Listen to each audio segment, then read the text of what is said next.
एक बार की बात है, एक राजा तलवारबाजी कर रहा था तो अचानक से उसकी उंगली में कट लग गया। तो पास खड़े मंत्री अचानक बोल उठे, राजा साहब चिंता न करें, जो होता है अच्छे के लिए होता है। यह सुनते ही राजा को गुस्सा आ जाता है। राजा उस मंत्री को कारागृह में बंद करने का आदेश दे देता है और बोलता है, इसको फांसी पर चढ़ा दिया जाए। यह सुनकर मंत्री घबरा गया। उसने राजा से निवेदन किया, महाराज, मैंने आपके यहाँ इतने वर्षों तक काम किया, क्या आप मेरी अंतिम इच्छा पूरी नहीं करेंगे?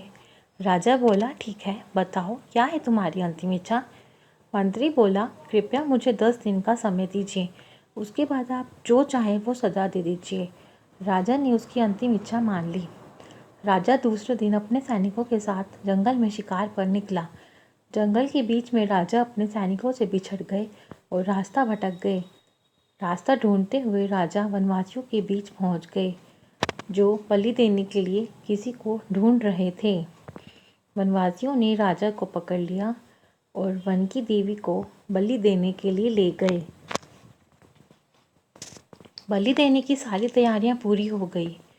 जैसे ही राजा को बलि देने के स्थान पर ले जाया गया, वहां खड़े बुजुर्ग की नज़र राजा की खंडित उंगली पर पड़ी।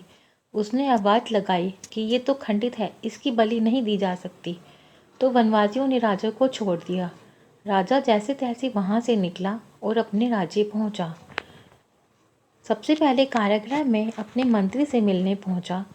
राजा ने मंत्री से कहा, आपने सही कहा था, अगर मेरी उंगली नहीं कटी होती तो मैं जिंदा नहीं होता, यानी जो होता है वो अच्छे के लिए होता है। राजा ने फिर पूछा, मेरा तो फ़ायदा हुआ, लेकिन आपका कैसे फ़ायदा हुआ?